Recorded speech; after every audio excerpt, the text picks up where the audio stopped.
on talking about New Zealand Maroons, and every year I feel like you can't call it an NRL Magic round without magicians. Yeah, well, that's a great point. We should maybe have a wildcard team of magicians. How would that translate in the hard-hitting world of rugby league? I think they'd be good with the sleight of hand, the deft passes. Maybe the dummy? Yeah, but when it comes to putting their body on the line, I think they'd probably get really seriously injured. We need to do something about the amount of time it takes a sin-bin player to exit the field. What about any player getting sin-bin for the Titans? We say, if you get off in the next 10 seconds... We'll sign you up to another team. Or we'll offer you a premiership. They're not going to believe it. We should look to markets that no other sport is looking at. Okay. And that's why I'm suggesting war-torn Yemen. You're really going to see Addo Carr at his fastest. I think so, especially when he's trying to outrun a mortar bomb. Yeah, if he's under fire, he's going to be running. Hello and welcome to the latest episode of The Voluntary Tackle, the only NRL podcast that foolishly suggested last week they were looking forward to seeing Ben Barba come back into the comp. Today on the show, we'll be discussing all of the burning topics in the world of the rugby league and be joined by the 2000 NRL Grand Final hero, Luke Phillips. But first, I'm here in the studio opposite the only man who thinks the Tasmanian bushfires are a good thing because it might finally reveal the whereabouts of the Tasmanian tiger. That man I speak of is, of course, Chip Jones. I think I've been misquoted there.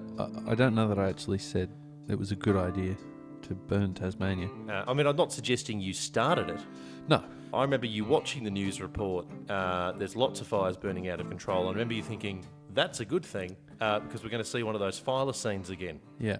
I wonder how it is that you remember me thinking something. Well, because you tend to think out That loud. That's the worries me. funny anomaly with you. I see. Yeah, I see. used to do that. We went to school together, and I remember in Well, the if class, you can call it that. well, it was more of a correctional facility, but we went there, and I remember you reading out loud everything Yep. and thinking out loud a lot. Yep. And often referring to yourself in the third person. I'm glad you've actually shaken that habit. Yeah, well, Chip found that a bit disconcerting. And so did the school counsellor, from memory. Is he still? Did he recover from? Like, is he okay? No, after getting strangled in the dark room, Yeah. he didn't ever come Didn't back quite to come work. back. No. Okay.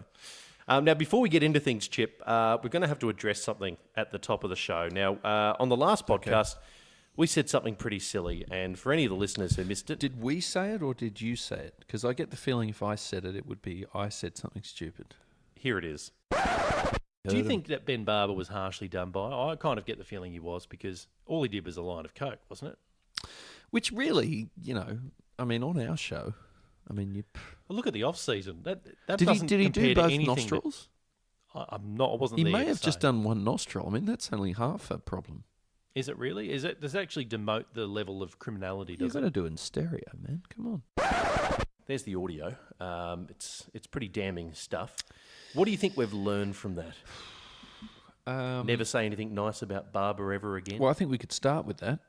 I think it's not a bad, stepping stone. The world is doing a good job of that without us, but I think we should join in. Well, I think we should join with the rest of the world, at least sometimes. Now, the NRL have deregistered Barba for life, and so have the Queensland Rugby League, and so have the English Super League. Can he play in China? Well, there are Chinese women we'd probably have to worry about. I would like to see the Chinese league rub him out too. Okay. Personally. Yep. I'm very happy with the punishment, to be honest. He's a two-time loser when it comes to hitting women. Have no sympathy for him at all. Twitter's obviously been pretty caustic. Have you seen some of those? You can't even really fall back to any kind of she provoked it or she said something or No, it doesn't come into that. It doesn't really play, does it? Not really. So I think, the only thing I could think about is if they maybe got that dodgy horse trainer, Darren Weir, to take care of him for a while. The one that's been electrocuting train horses. Barber.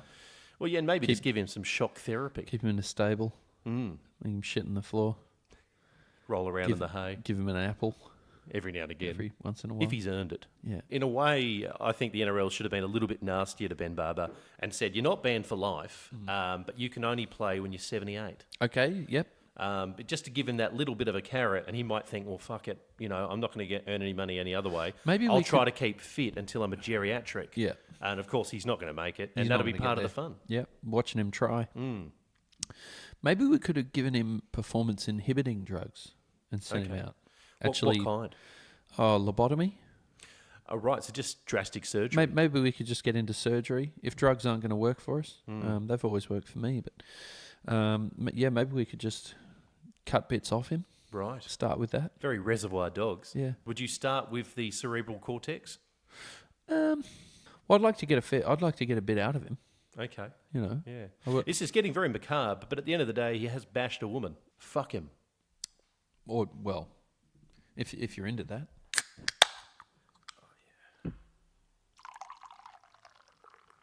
Now, Chip, you must know the Queensland Maroons mentality, and it is win at all costs.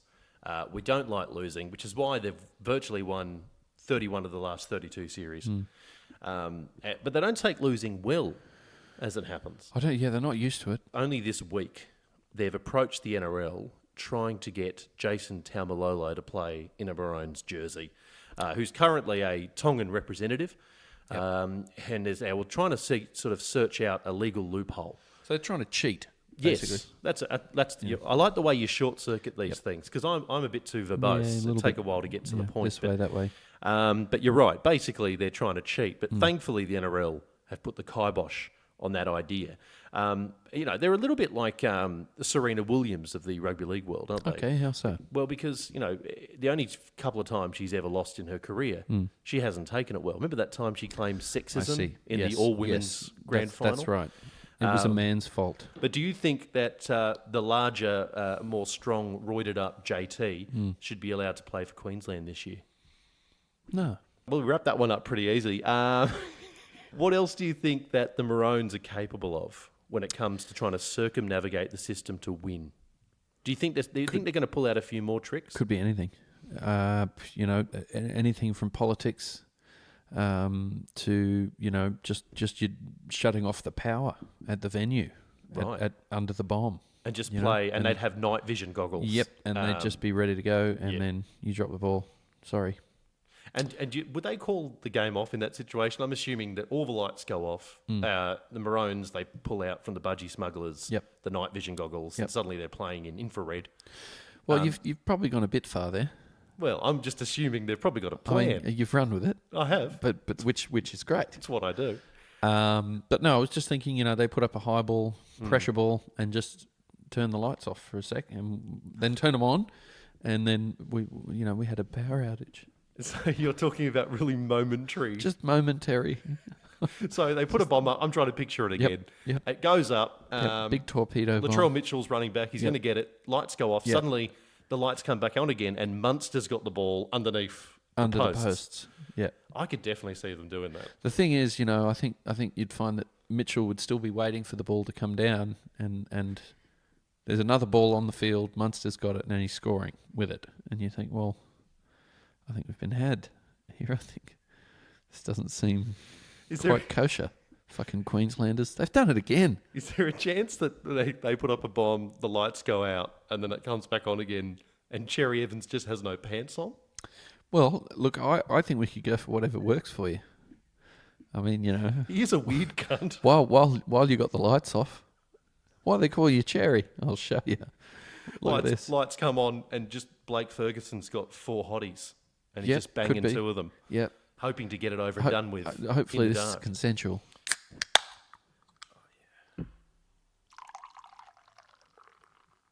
Welcome back to the Voluntary Tackle. It's been a beautiful last couple of months, mate. Not just because I got my rhinoplasty, but also because we've managed to get a few pretty high-profile NRL players onto the show. God knows how we've done it. We're coming up in the world. There's a lot of bad things said about blackmail, but there's also a lot of you get a lot out of it, but clear rewards. And on today's show, we've managed to secure the services. That's an unusual way of phrasing it. Of Luke Phillips. What a champion player he was. When you think Luke Phillips, in terms of his playing career, are there any particular moments that come to mind? Oh, look, that grand final against the Broncos, Roosters Broncos 2000. 2000, what a moment. Mate, he chopped down some big boys in the fullback position there. We didn't win. No. But, in fact, we should probably chastise him for that. We'll probably start off with great tackles. Yeah. He was fuck were you? He was the only one that actually really showed up. I mean, Freddie was on one leg. as you mentioned. Freddie was on one leg. Off camera. Matt Singh Off was on mic. half a brain from Matt memory. Singh fell over. He fell over for no He particular reason. disappeared there. Do you think he actually, at that moment when he fell over and Wendell Saylor kind of laughed at him and scored, Matt Singh had a seizure? I think he tripped, and the trip became A seizure. a bit of a like. Well, you would have been tough to stop anyway, and now I've got no footing. I think I'll just here. go with it. To be honest with you, Wendell, I didn't want to tackle you. I didn't really want to tackle you. No, it just was one-on-one. Please don't hurt me when you score. Please just don't hurt me. And on that note, here's Luke Phillips. Luke speaking. G'day, Luke. It's Eamon and Chip here from the Voluntary Tackle, mate. How you going? Hey, mate. How are you? Mate, I hope our reputation precedes us. We're trying to get a bit of a jump on the season. The first little thing I wanted to actually ask you, mate, was I noticed you signed off when we were corresponding with Diamond. Is that your nickname? Yeah, that's everyone just calls me Diamond. Everyone in footy knows me as Diamond. People say, do you know Luke Phillips? And I go, Diamond. Oh, yeah, Diamond. Whatever. Is that to do with Lou Diamond Phillips? Yeah, well, I never had a nickname at school at all. Never, like through primary school or high school or anything. And then it wasn't until I started with the Roosters, actually. And when I got there, Phil Rule introduced me and said, this is Luke Phillips. And then Matt Wood said, oh, Diamond, Lou Diamond Phillips. And that just stuck. It just stuck as Diamond. Yeah, that's who it was. Because Matt Wood thought it was, he said, it was Lou Phillips was my name. But Mate, and it took the mighty Roosters to give you the nickname after all that time. Never had a nickname. I never had a nickname my whole life leading up to that. It was always just Luke. Mate, I know you're a big fan of mine personally, but tonight's not about me. Mate, I wanted to ask you a few questions that go right back in the day. Now, we've just been watching the 2000 NRL Grand Final, and that was just a massive Grand Final, one of our favourites, I must admit. Now, you're going up against Wendell Saylor and Lottie Takiri, and unfortunately we didn't win that one. They got away from us. But when you've got someone like Wendell or Lottie running at you, what's going through your mind? They make a break, and you got to tackle these guys because they're big boys. Yeah, well, you just have to go low on them. I was never a big, strong, strapping bloke. So I just always made sure I went low. So the old saying is I can't run without legs. So I just hit them low and hang on, hope for the best. That was about it. Mate, it was it's one of those ones that's sort of in folklore. It must feel good. I mean, just looking at it again, I guess Chip's alluding to something there. They're two of the most dangerous men at their time in full flight, and you chop them both down. People still talk about that time. Do people still bring that up with you, that grand final? Yeah, I think only because it was a pretty boring grand final, to be honest. Like, there wasn't, many points scored. It wasn't sort of an exciting finish. They were always, they had a brilliant side. Like, almost every one of their players was international, so they were the red hot team to beat. I guess it was, they were probably talking points out of the game, the couple of try tackling that I did that night. And, because like I said, it wasn't much happening other than that, You played for a few clubs, but obviously finished with the Roosters and arguably played your best footy there, I'd say. With bias, we're both Roosters fans. Do you consider yourself a Roosters fan? Do you support any team in the comp at the moment? I'm sort of working with the Titans, so I guess I'm supporting them. I was with Penrith for a few years, and obviously supported them. But no, I've always got a soft spot for the Chooks. I'd love to work for them, to go back home and work there, but maybe one day. But it's just they're a team obviously close to my heart because we obviously want to comp there and got a lot of good mates still. So, obviously, my allegiance is with the Titans at the moment. With the Titans, Luke, are you working with them from a referee standpoint? Yeah, sort of. Yeah, it's the same role I did with Freddie at Origin, also at Penrith. It's just sort of I referee their screamers. I answer any questions they've got about penalties. I review their games and go through their penalties and basically just make sure that they're towing the line. They understand the rules properly and sort of give them tips on how referees referee a game of footy, how they set up a game and where they look to penalise more than often, and just give them little tips, about rules and also there's a lot of little things that go into it, but it's only like a part-time role, a couple of days a week, but the boys seem to get a lot out of it. So, Luke, when you were playing first grade and out on the town, did you ever have any players that you would hang out? They were a bit of a worry Did you ever have to, who was the loosest cannon that you played with? Oh, definitely Brian Fletcher. Without a doubt. Fletcher. Yeah, people wouldn't be much looser than Fletch, but yeah, no, he was pretty loose. I can't think of anyone else. Croc was a little bit loose, Nick Crocker, but yeah, definitely Fletch. You would buy a country mile on that argument. Is there a particular story with Fletch? I know we've heard a few, usually from Fletcher's mouth, actually, when he's on a show or something. I think you've probably heard most of them sort of thing, but I wasn't someone that sort of would go out 4 hours a night. Like after a game of footy, I was that buggered. Like we get back to the club and have our presentation, whatever, and then like I was that knackered after a game. I just had to go into bed half the time on my own. Where those boys would go until 4 or 5 in the morning, and they'd be up, at 7 for the rehab, and I thought, I don't know how they do it, So yeah, I don't have too many good stories. So they were out in the town, and you were getting a cup of hot cocoa and watching Coronation Street. Yeah, pretty much. Yeah, I was the boring one there. I thought I was weird, but Mate, you're a good player. That's all that matters. On the field again, Luke. Do you have someone that you'd probably say was the toughest guy you'd ever played against? Toughest as in, yeah. Look, there was a couple. The hardest one to tackle was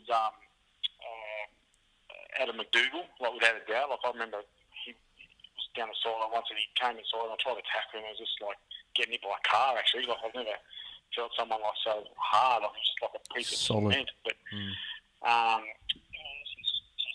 Gordy Tallis was pretty tough. He was the scariest. I was always out of corner and I look at him where he was in the field. I didn't have to run at him because he hit pretty hard. So yeah, there's a few guys. But what do you reckon it was about Dukes that was so tough to tackle? He looks like one of those guys you don't think physically looks crazy imposing, but obviously he was, because he rammed his way over a fair few players. What do you suspect was his secret to his success? Well, he's obviously heavy into his weight. His weight program and supplements, whatever he used to take. He used to talk to his legs. So he's one of those blokes that obviously, trying to make his body as hard and fast as he could. And yeah, like I said, he was just pretty hard bloke to bring down. It's very, very strong. So yeah, fair enough. Justin Hodges was another one too. He was one of that guy. He's just very strong. He doesn't look very strong, but he's deceptively strong. We used to do drills, one-on-one drills, and he's one of those blokes one-on-one. He's very hard to get on the ground. So he was probably one of the strongest blokes at the Roosters when you tried to tackle him one-on-one. How tough do you reckon someone like Latrell Mitchell would be to stop? Because he's busting a lot of tackles at the moment. He kind of seems a bit Greg Inglis tough. Yeah, they just got that strength, natural strength, and the athleticism as well. They're big men too. Like they're well over 6'4". When you stand next to them, like especially a lot of players these days, they tower above you. It's a different game from 2000. But yeah, it's amazing to see the evolution, isn't it? Like you can look at one of those retro games from the 80s, and they look like average people back then. Yeah, well back then, like a big bloke was 90 kilos. You were considered decent size. Front rowers, if you're 100 kilos, you were sort of like you're a big man. These days, you've got to be 100 kilos to play in the wing. So yeah, it's totally changed over the last sort of 30, 25, 35 years for sure. Now, look, you're obviously a really interesting character for a lot of reasons, but one of them being that you're a former player that's turned into a referee, which is, a pathway program that the NRL have, tried to foster over the years. Last year, it was a pretty hot topic, probably for not a lot of great reasons, especially earlier on in the year when there was about 30 penalties a game and no one was really enjoying it.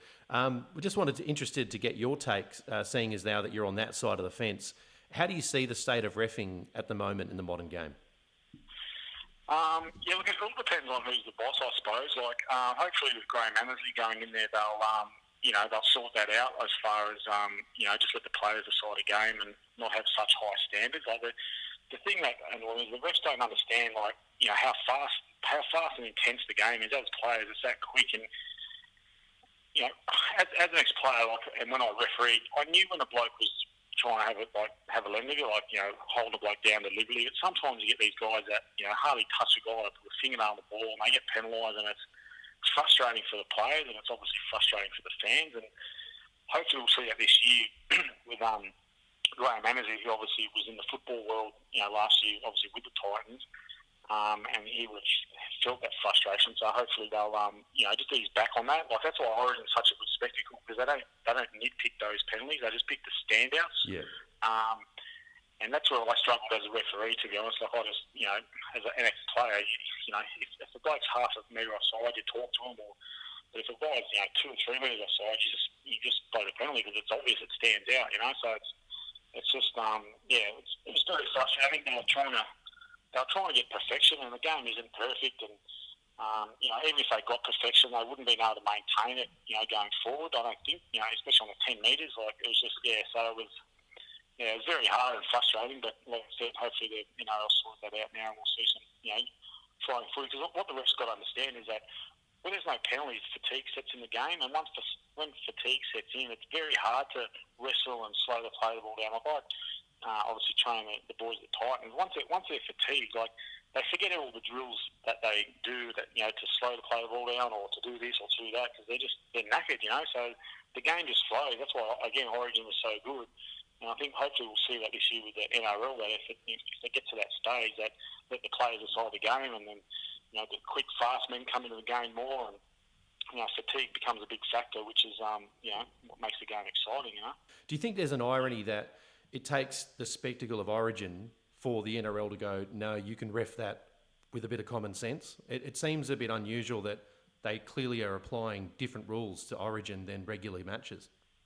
Yeah, well, they do. They're told to do that from the bosses. Like, I've been in there, the refs, and they've told them, that the game's ref differently. It just is, So they're told not to nitpick. They're told to, get the standouts and whatnot, and that's how they do it, So why can't they do that in the NRL? I don't know, but I guess it's, hopefully it'll happen this year. And there's always a flip side, like if they start like that, then the teams might start taking advantage of it, and everyone will complain that everyone's offside again, and someone will play the ball down too much, and it'll go full circle. Generally, that's what happens with refereeing. Everything goes in circles. The video ref is the same, and at the start they wanted refs not to make a decision, then they wanted to make a decision, and now they're saying don't make a decision. Now they send it up. So everything sort of, when change is made, it's great, but after a while, it sort of, they find faults and everything, and it changes again, and just the evolution of footy, I suppose.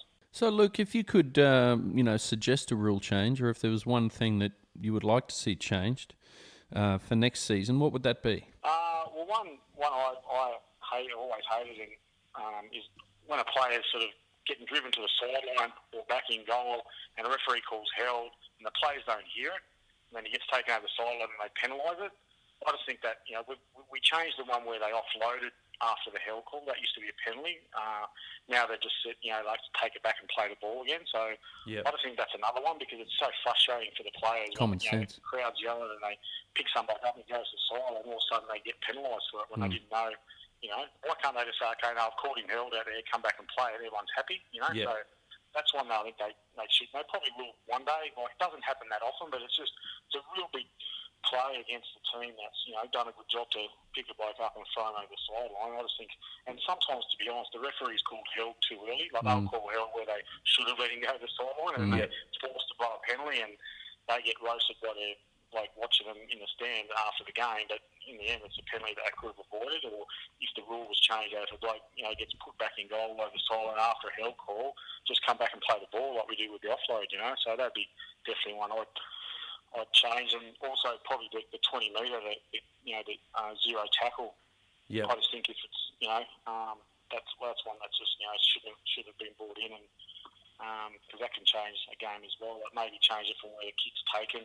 If the bloke boots it dead from 40 out, fair enough. But if you're putting a little grubber in goal and you just missed it by an inch, then the team gets six tackles. Yeah, that's certainly one that everyone's griping about because I think it came in for a good reason, but it's that ripple effect that they probably didn't anticipate where someone might have just threaded a kick in and it's just gone dead and they've copped a major penalty for that. It almost seems like you're talking too much common sense, Luke. We're not quite used to that. Here on the show, we're sort of a little bit out of the box. So the potential rule change we wanted to run by you, I thought, in the cricket you've got power plays. How about for 3 minutes a match, one team is allowed to have 33 players on the field at once? Yeah, that's interesting, but I can't see them doing that. I think 33 players on the field. Just for the one team, they've got about a 20-man overlap for about 3 minutes. Okay, God. Don't Luke. just to bring you in on the loop, he is an idiot. All right, you don't have to take that seriously, mate. No. He's special, but we love him. Luke, look, Usually number 33. I know. Look, there's a science to it, Luke. There's no accounting for my brain when it tries to flesh these things out.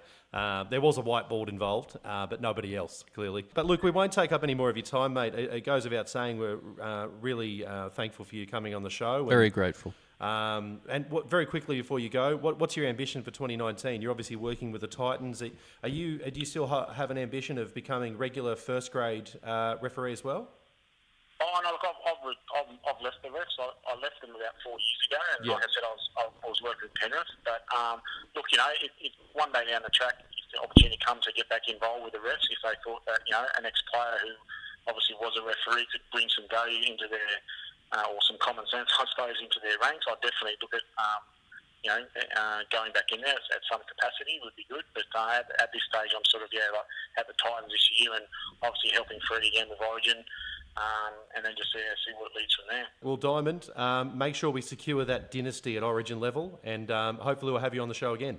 No worries, boys. Well, that was Luke Phillips. Chip, certainly a straight shooter. What a Diamond. nice bloke. I quite like the insight into his playing life, with the rest of the squad going out and getting drunk, and him just having a bit of a bath and salts. Maybe we need to get him in charge of managing the player outings. How good would that be? Because, you could go out, have a meal, have a drink. He's a good bloke. You have a chat, then you go home. Be civilised. You're probably on a Cascade light. Yep. Yeah, got on a few lights. Only have probably a midi. We got a train tomorrow, so... Yeah. I want you in bed 8 p.m. sharp. I mean, it wouldn't be good for the voluntary tackle kind of workup. I mean, I spend weeks getting ready. For this show? For this. Wow, where does that preparation go? Well, I started drinking at, what time is it now? Oh, that's what you mean by a prep. Well, no, you're very diligent when it comes to getting high and consistent. Drunk.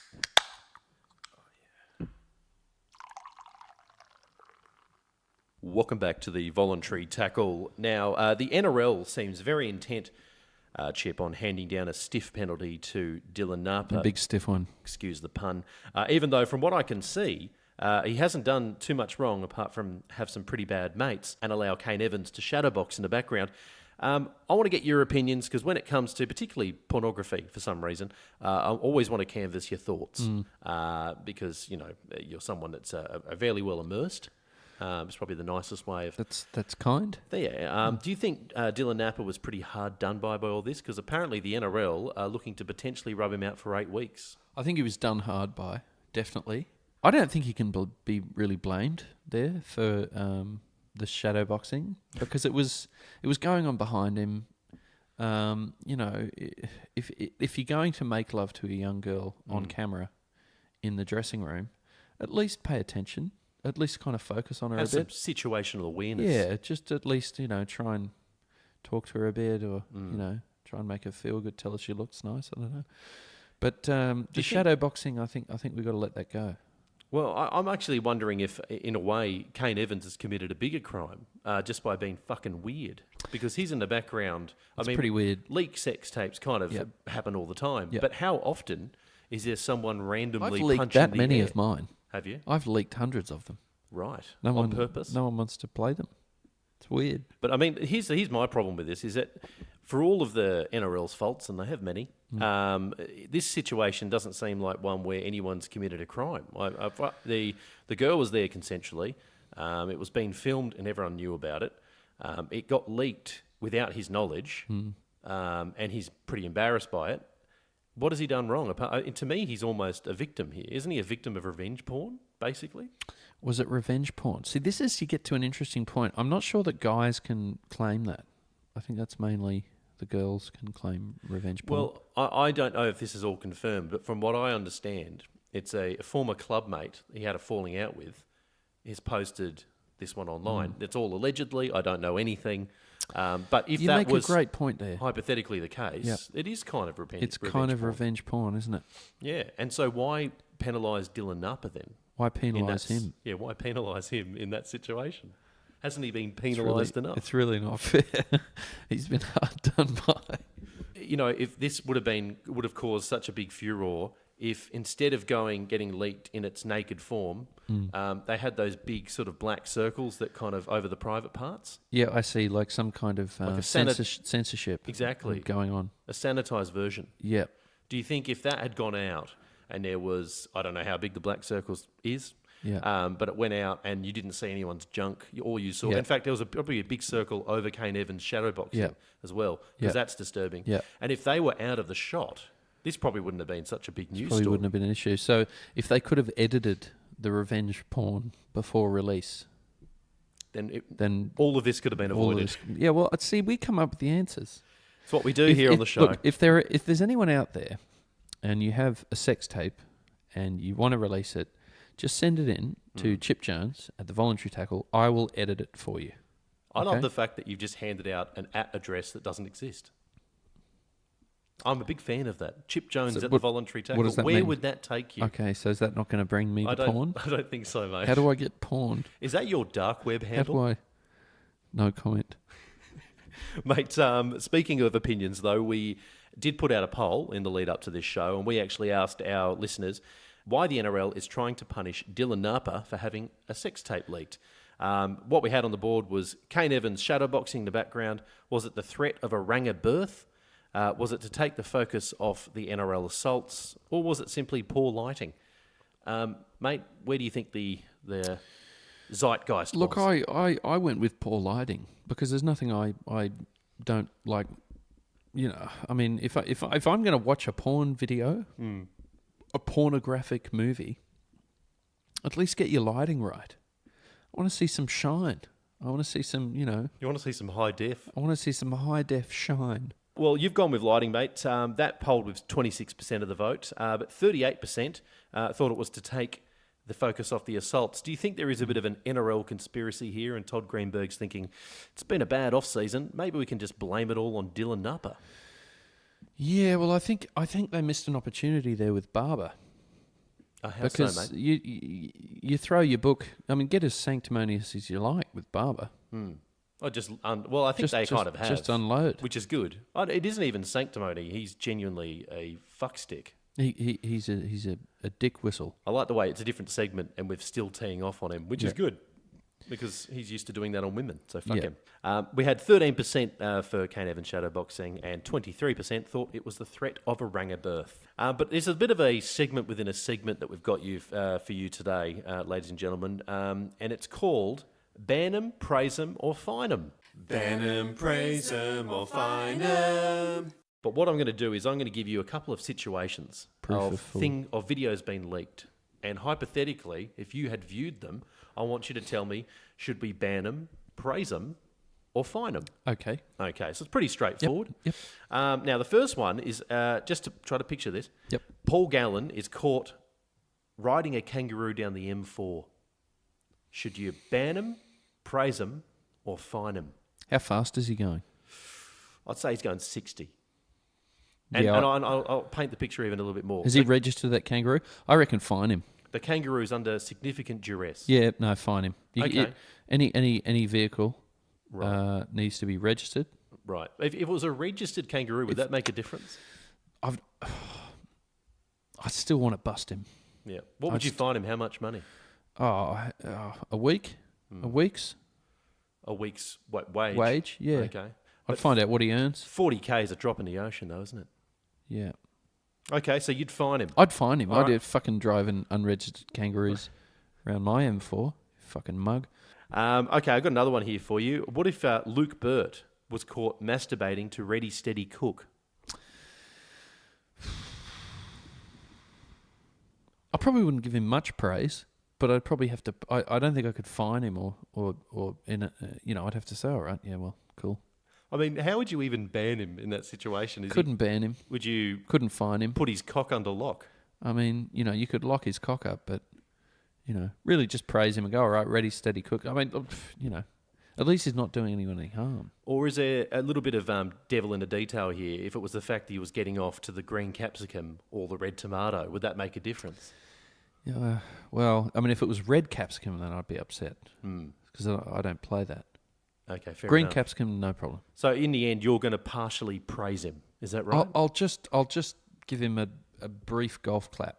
Okay, like one of those very genteel... Just a gentle... Yes, okay. And will that probably get him off even a little bit more, Yeah, to be well, honest? here to help. All right, what about another video that has been leaked? It's Andrew Fafita caught driving a tractor at high speed through a children's playground. I reckon ban him from doing that.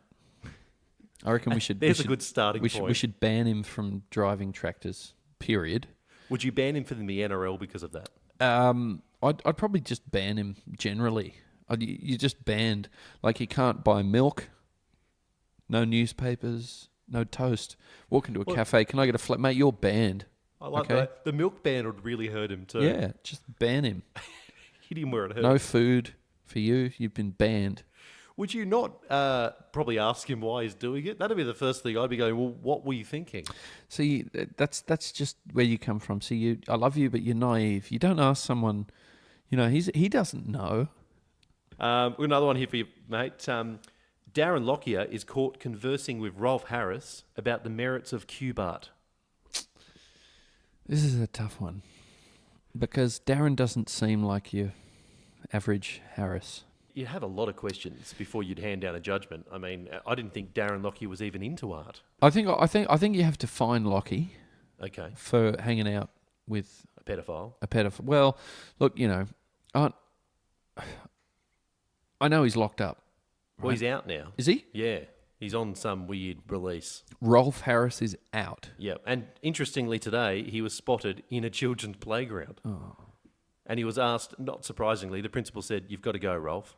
And he wasn't happy about it, but he did. He wasn't happy No. about having to leave the schoolyard Yep. after getting out of prison for indecently assaulting children. He felt that he wasn't. He still felt wronged somehow. That's interesting. And it does beg the question why Lockie's even talking to this fucker. Well, maybe Lockie's kids went to that school and he was the first up to say, "Mate, you better pack your shit and get the fuck out of here." Final video, and this is probably the most vexing one. Are you ready for this? Mm.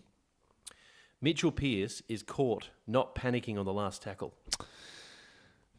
I'd have to pinch myself. And fucking ban him.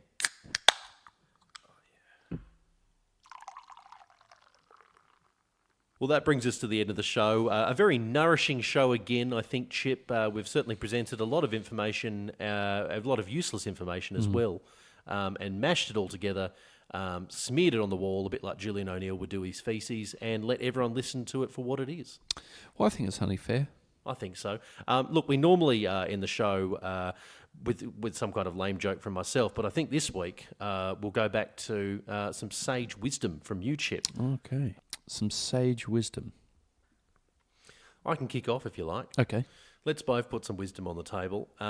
It's not a good idea to sellotape your own hands to your ass because then when you drive, it's tough to reverse. I have found that. That's just me. I tend to drive with my knees in that circumstance. You can actually steer a bit. How can you put your knees on the brakes and the accelerator? No, I use my feet for that. Oh, okay. I use...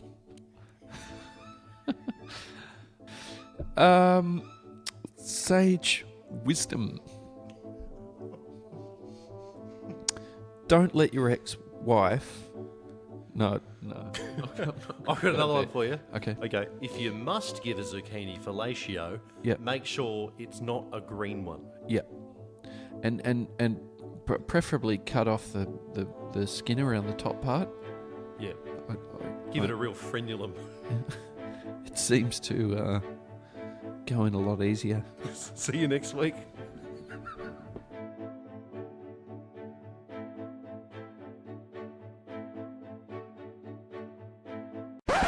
There's nothing I like more when a show is finished than some more of the show. It just works for me. And today, our mascot war is an interesting one because we're not doing the standard mascot war. We're doing a mascot war into a bet. I think Paul Gallen's fight with one John Hovawade could serve as mascot war and a betting spectacle. So this week, we're just trying to determine who would win between a Paul Gallen and a John Hopewade. A John Hopewade walks into a bar, Probably not the Cronulla Sailing Club because Paul Gallen's banned from there. and Paul Gallen's outside. Yep. Can't Trying to get get in. in. Can't get in. Trying to convince the bouncer that... And Hopowade's saying, well, I want another drink. And they say, man, you can't have one. He gets escorted out.